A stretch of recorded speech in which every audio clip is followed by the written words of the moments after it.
Tá certo, então, galera. Bom dia mais uma vez. É um prazer muito Bom grande dia, estar aqui com João. vocês. Uma enorme satisfação e que a gente possa ter uma aula bem proveitosa, né? E que a gente vai continuar falando sobre a cabanagem que a gente iniciou na semana passada e vamos prosseguir agora. Tá bom? A gente vai assistir um vídeo. Eu quero mostrar um vídeo para vocês para a gente poder entender um pouco mais sobre a cabanagem. É, eu não sei mexer muito bem com essa questão da como exibir um vídeo. Verifica para mim, por favor, se saiu o áudio. Só um segundinho. Ligue aí seu microfone. Microfone não, seu fone de ouvido. Caixa de som, não sei.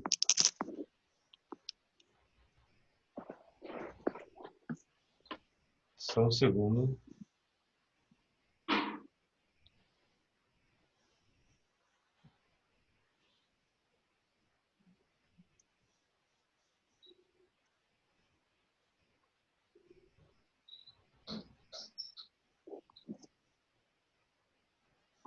Só um segundo, gente. Deixa eu ver aqui uma coisa.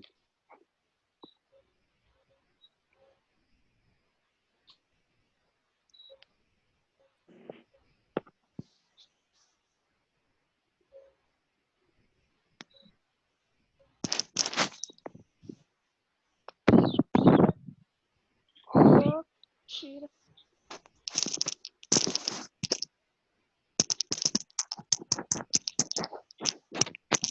Ei, tio. E aí? Até que enfim, né?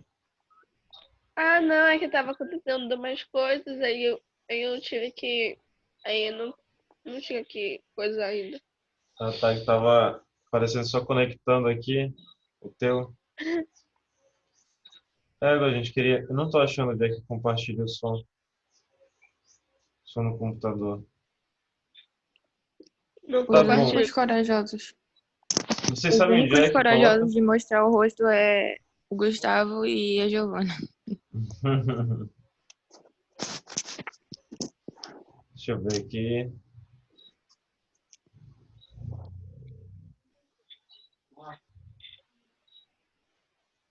Meu Deus, Gustavo, tua casa é muito escura de manhã. Eu não Muito tô achando. escuro. Tudo bem.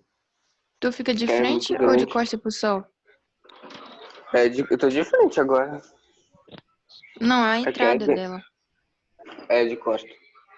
Ah, Muito entendi. grande. Por isso. Sei lá, deixa eu ver se eu consigo mostrar. Ah, é alto e baixo. Tá, não achei. Depois outra hora eu mostro para vocês.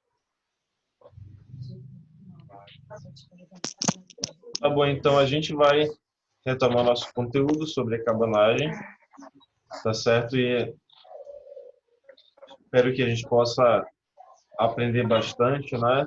Por favor, prestem atenção, a gente vai fazer uma atividade depois.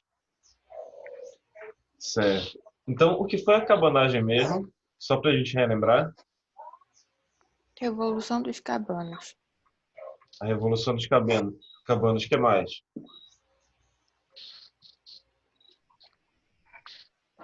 Hum, O que mais, Gustavo? Que você lembra que é a cabanagem? Eu até me lembrava, mas agora eu não sei mais não. Mas alguém complementa a resposta da Isabelle?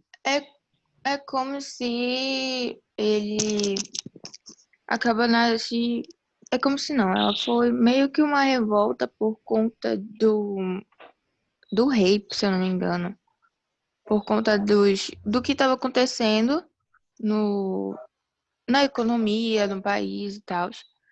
Aí eles se revoltaram porque eles não estavam sendo, como é que se fala? Valorizados. Era isso? Muito bem. É por aí mesmo. Então, a cabanagem foi uma revolta que aconteceu em 1835, logo após o processo de independência do Brasil, né? Uns anos antes. Houve a independência do Brasil, né? Em 1823, aqui no estado do Grão-Pará. Então, em que o Grão-Pará foi obrigado a aderir à independência do Brasil. Daí, a galera estava esperando mudanças, né? Estava esperando que a vida das pessoas melhorasse, só que não aconteceu nada disso. A vida das pessoas não melhorou, Só né? piorou. Na verdade piorou. Então a população foi cada vez mais alimentando um sentimento de revolta De e ódio. como? De ódio. Não entendi. De ódio. De ódio. Ah, de ódio. Alimentando cada vez mais um sentimento de ódio, né? Por aquele governo que estava aqui no Grão-Pará. A elite já estava hashtag chateada também, né, com o governo e tinha todo um desejo para assumir o poder, né? Lembrando Ou que seja, nessa todo época, mundo tava pé da vida com o governo. exato, né? Lembrando que na época, né, para você chegar a ser, por exemplo, um prefeito, que era um cargo de que na época não era chamado de prefeito, era de intendente. E para governador, qual é o nome mesmo que chamava na época? Alguém lembra?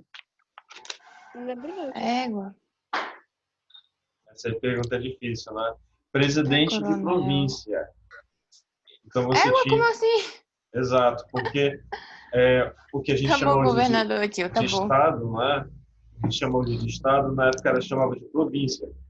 Aí, então era Presidente presidente de da província, província. né? Como se fosse o presidente do estado. Né? Égua. Exato. Né? Então, eles também estavam querendo poder e se juntou todo mundo e gerou a cabanagem. A gente tem o monumento da cabanagem. A gente não chegou a explicar semana passada, né? Vocês lembram se eu expliquei? A gente falou um pouquinho desse monumento. Ah, tá bom. Alguém sabe me dizer o que significa o monumento da cabanagem? Aliás, vocês já viram isso? Esse Já. monumento? Eu acho que não. Não me Ali no lembro. entroncamento? Mas eu já dei, foi lá nas partes do quarto e quinto ano, porque a gente dava bastante conteúdo. Ah, certo. Não lembro no quinto ano. Esse monumento fica ali no entroncamento, para quem vai para o shopping Castanheira, fica um pouquinho antes. Tem o túnel, fica naquela parte ali onde tem o túnel. Então tem todo um simbolismo aqui em cima desse monumento. Vocês que estão olhando, o que que vocês acham que representa? O que que isso tem a ver com a cabanagem? Vocês têm alguma ideia? Para mim, deve ser associado ao direcionamento, por conta de parecer uma mão. Também direcionamento, alguém mais? Alguém mais tem alguma ideia? Maravilha. Eu acho que o Guto Yuri. E o Sturi? Como? Gustavo? Foi o Gustavo que falou? Tá certo. Então, vamos entender o que é esse monumento aqui. Quem mandou construir esse monumento foi o... Como é o nome do nosso governador hoje mesmo? Helder. Helder do quê? Barbalho. Helder Barbalho. Vocês sabiam que o pai dele já foi governador aqui do Pará? Sim. Sim. Alguém lembra o nome dele, do pai do Helder Barbalho? Jader. Isso, Jader Barbalho. Então, na época do governo do Jader Barbalho, né, que é o pai do atual governador, ele mandou construir esse monumento aqui em homenagem à cabanagem. Né? Então, ele chamou o mesmo arquiteto lá que fez Brasília. Né? Alguém sabe o nome? Oscar Niemeyer? Exato, muito bem, Oscar Niemeyer. Então, chamou o Oscar Niemeyer, que é um dos maiores nomes, né, da arquitetura. E ele falou que ele queria um monumento assim, bem grande, né? Alguma coisa assim para chamar bastante atenção. Né? Então, Oscar Niemeyer projetou bem na entrada da cidade, né, esse monumento. Então, o que que ele representa? Então, acompanhe aqui no mouse. Você está vendo aqui meu mouse movimentando? Sim. Certo. Então, aqui, esse negócio aqui representa o povo subindo ao poder. Tá? Então, o povo aqui saindo de baixo, tentando vencer esses obstáculos, né? Então, o povo vem subindo ao poder, certo? Mas, quando chega em determinado ponto, povo ele é interrompido, ele é impedido de continuar no poder. Então é representado aqui por essa fratura no monumento, no movimento, melhor dizendo, né?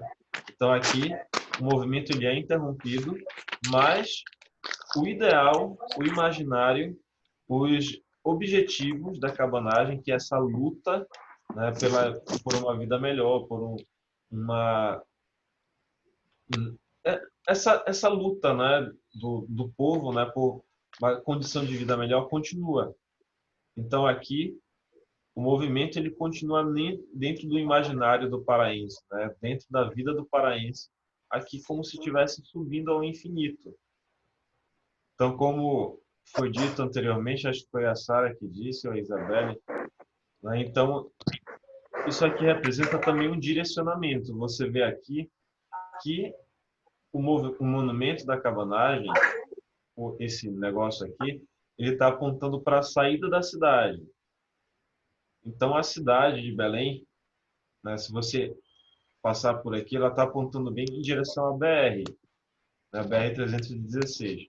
Então, representa também a saída do movimento da cidade de Belém para o interior, né? Então, o movimento ele se expandiu também por outras áreas aqui do estado do Grão-Pará, ou melhor, da província do Grão-Pará, né? Então, não foi só em Belém, mas em outras áreas no interior da cidade, né? Então, aqui está dando esse direcionamento para outra parte, certo? Então, esse monumento aqui é um dos mais importantes aqui da cidade. Ele tem todo esse simbolismo que muita gente não sabe, né? Mas agora vocês estão entendendo mais. Vocês têm alguma pergunta sobre isso? Sobre o monumento, esse daqui? Não. Muito bem. Vamos Ah, passando, é então. verdade que tem um museu aí dentro. Aqui, Falaram que tem um museu de caixão aí dentro.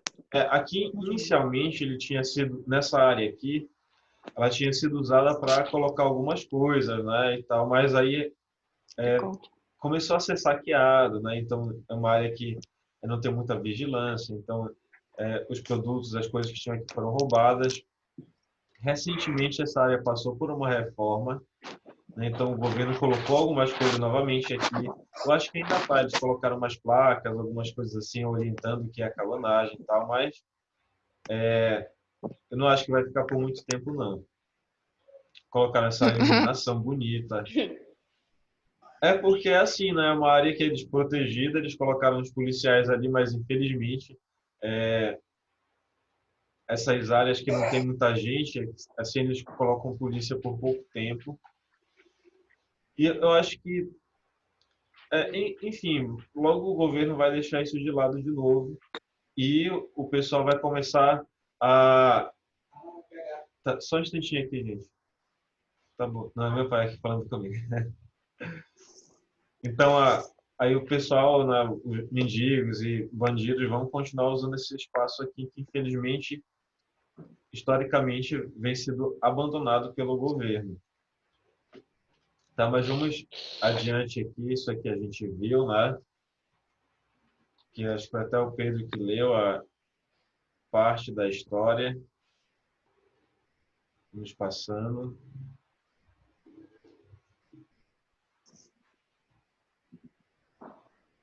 Essa imagem que eu acho que eu não tinha mostrado para vocês, né? Não. Então ela representa, né, as batalhas, as brigas que teve ali no centro da cidade. Alguém reconhece essa igreja aqui? Sim, é a Basílica. Não, não é a Basílica. Não, Não. Tem uma outra que é parecida. É porque é parecida mesmo. Pensava que a gente tinha uma cabeça de cavalo.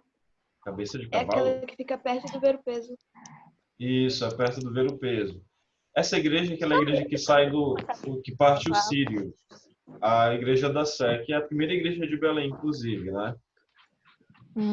Então essa imagem ela representa, né, essa batalha que teve ali perto, o Palácio do Governo, né, onde teve a primeira tomada da cidade pelos cabanos, que quando o presidente da província foi assassinado, aconteceu tudo aqui pertinho, né?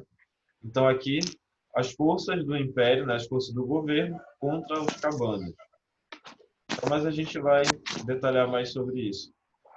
A gente eu falou gosto na aula demais. passada sobre quem eram os cabanos, né? Então eram indivíduos de várias classes sociais, né? Como eu mencionei no início da aula também, índios, negros, tanto livres quanto escravizados. Lembrando que essa época, em 1835, ainda havia a escravidão, né? Então a gente vê religiosos, muitos padres participaram da cabanagem, como o Cônego Batista Campos, né? Ele esteve envolvido tanto antes da cabanagem, né? E em vários momentos ali que nomeia a Praça Batista Campos vários comerciantes.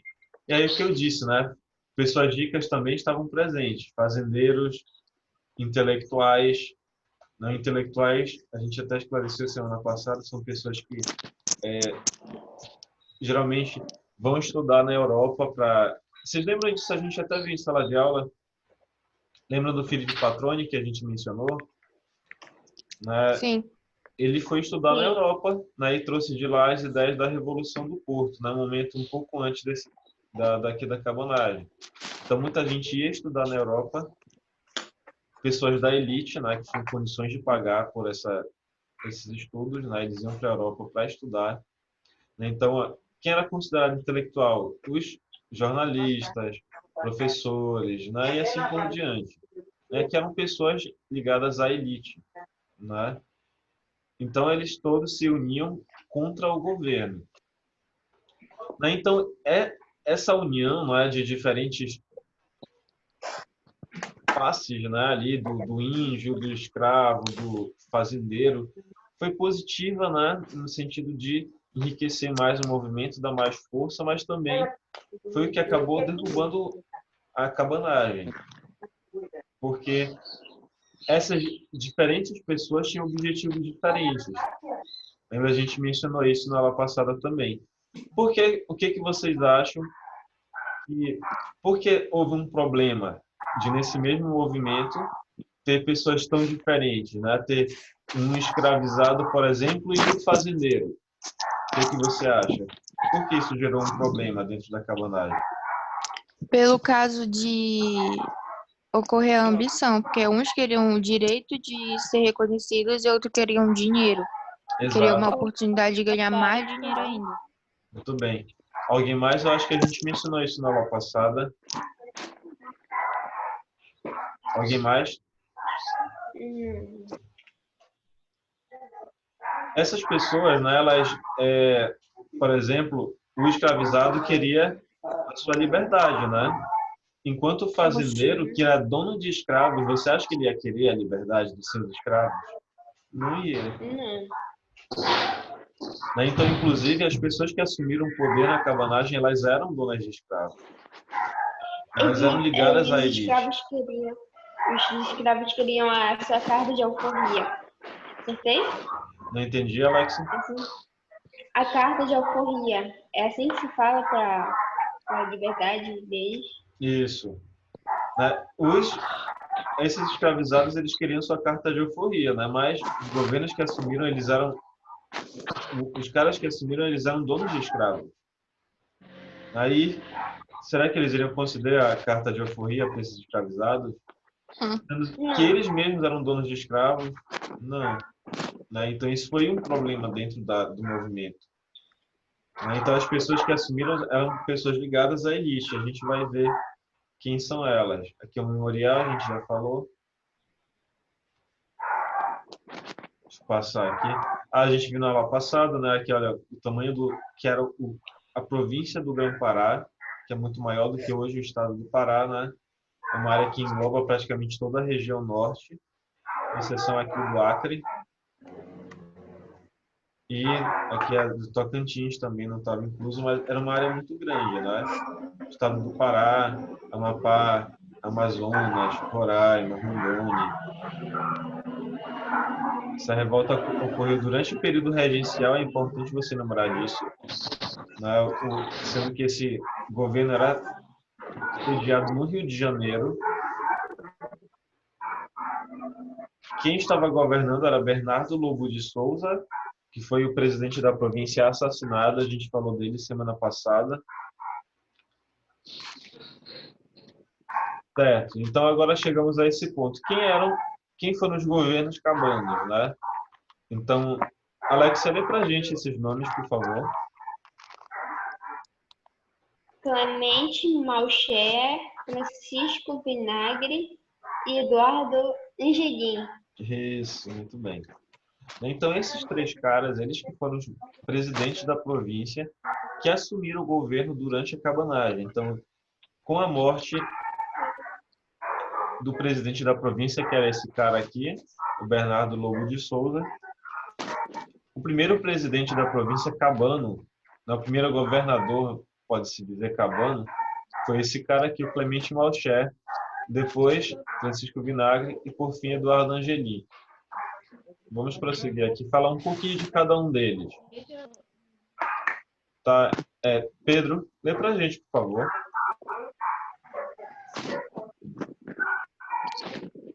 Pedro? Clemente Malcher, o qual se instalou no... Não, tá. Clemente Malcher.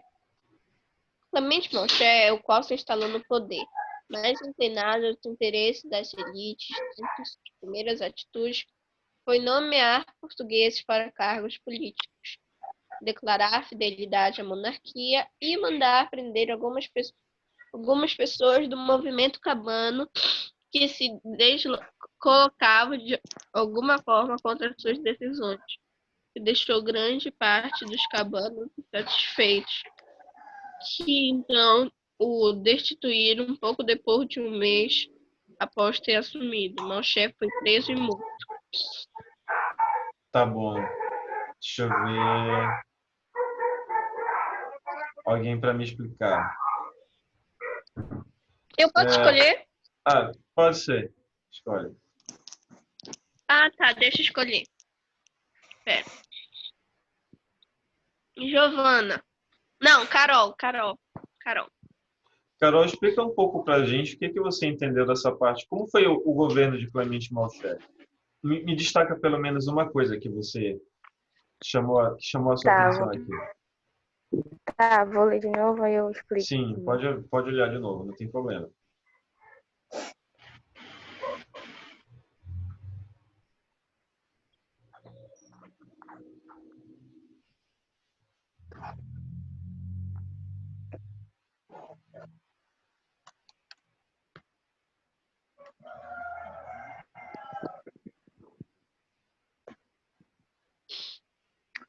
Tá,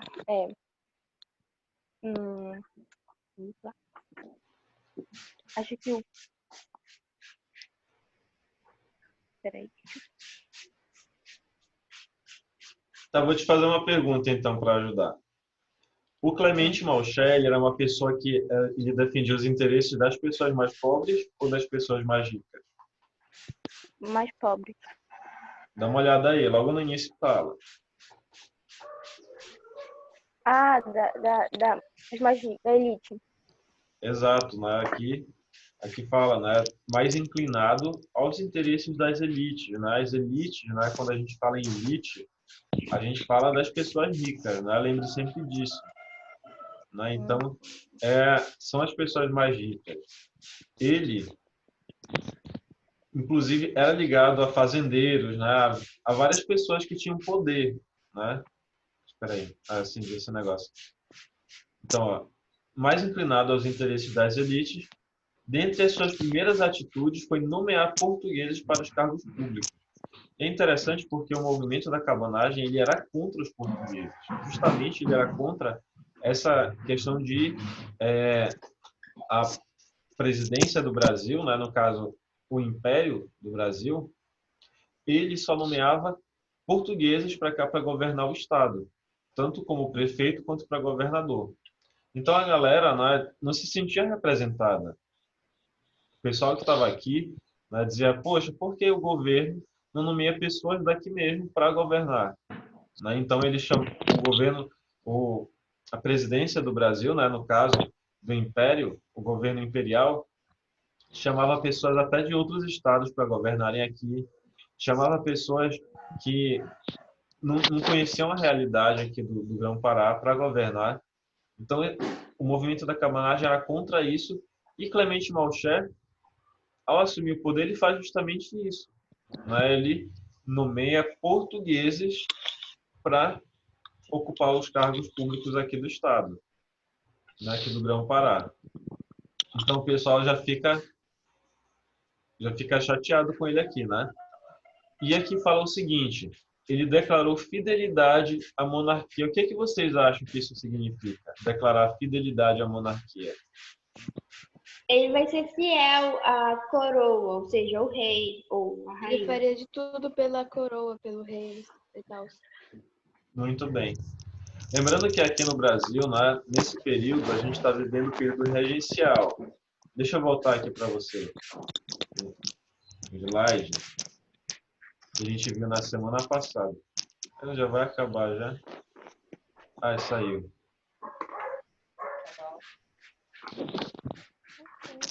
Só um segundo, gente, que saiu aqui do negócio.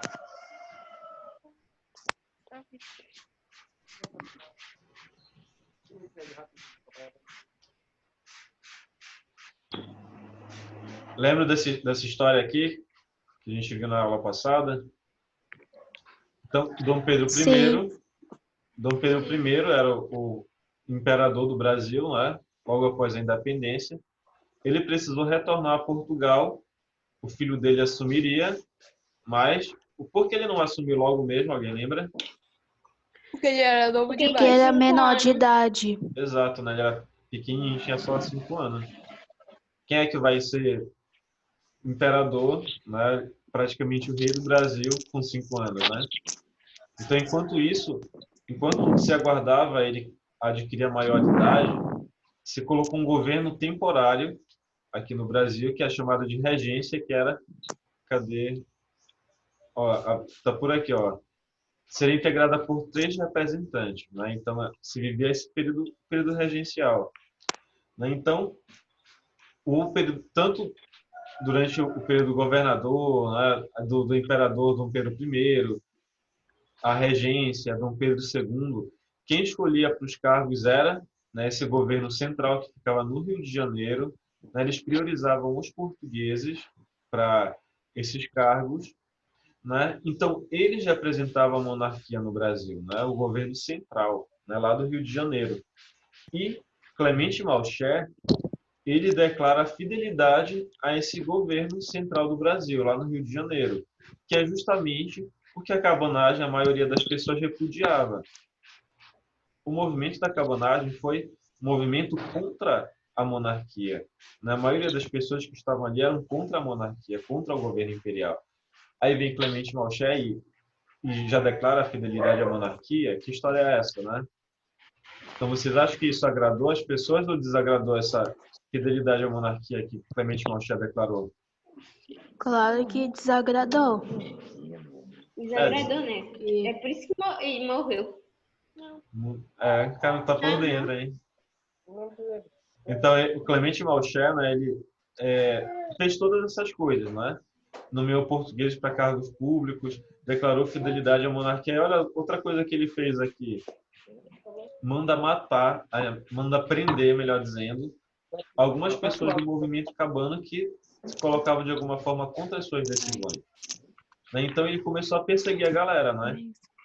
Fazer a mesma coisa que o governo anterior fazia. Então, todo mundo que era contra o governo dele, ele começou a perseguir, a mandar prender, a mandar matar. Então, isso foi, inclusive, pessoas de dentro do próprio movimento. Então, quando ele começou a se tornar impopular, então ele começou a perseguir a galera. Então, isso gerou um problema muito grande. Né? E o que aconteceu, né? Então, foi se acumulando essas insatisfações em relação a ele. Então, pouco tempo depois, ele ficou cerca de 1 mês no governo, foi bem pouco, né? Tiraram ele do cargo, colocaram outra pessoa, né? Então ele foi preso e logo depois ele foi morto. Então veja, né? Aqui há uma tendência, né? Na ação desses cabanos. Lembra anteriormente, quando eles assumiram o poder, eles assassinaram o presidente da província. Então eles colocaram alguém, né, que foi o Clemente Malcher.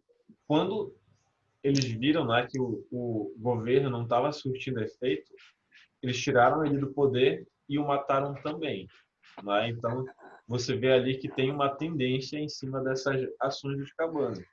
Já pensaram se fosse assim hoje, né? Coitado do Bolsonaro, que tem de gente aí que não gosta dele. Mas o seria praticamente igual à ditadura. Então, É, exato, né? É, assim, terrível.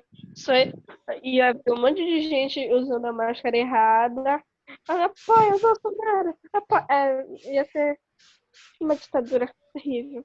É por essa razão, né, que hoje, né, com a Constituição, né, tem todo um sistema para se colocar e tirar pessoas do governo, né? Porque isso pode gerar situações como essa, né? Então, de você a qualquer momento tirar aquela pessoa do poder e querer matar aquela pessoa, né? Então, já pensou a Dilma, por exemplo, que saiu do cargo, né? Ela teria já levado farela há muito tempo, né? Então, e o Bolsonaro também, né? Porque tem o que tem de gente contra ele, né? Assim, é um número bem significativo. E até mesmo aqui no governo local, né? O Zenaldo, o Helder Barbalho. Então, hoje, na Constituição, ela garante toda uma maneira, né, para você tirar aquela pessoa do poder para não recorrer a esse tipo de situação, né? De você ei, tio, via querer assassinar esse governante. Oi, pode falar. Deixa eu falar primeiro, Giovana. E tio, olha, eu não quero nada de mal com o Bolsonaro e tal, mas é impressionante como ele vai no povo, aperta a mão, faz um monte de coisa e não pega o coronavírus, tio. Tem pessoas que dizem que ele pegou, né? Caso, Que ele tá caso mentindo, mas eu não sei, né? tem e uma hora olha que aqui, ele tosse na mão ele tosse na mão e ainda passa no rosto da mulher lá no vídeo. Foi É, terrível. tem olha, essas questões que tio, são bem polêmicas, né, em relação a ele. e uma coisa que ele assim, parece que ele tem tipo uma dupla personalidade, porque ele fala uma coisa um dia, aí no dia seguinte ele fala outra coisa.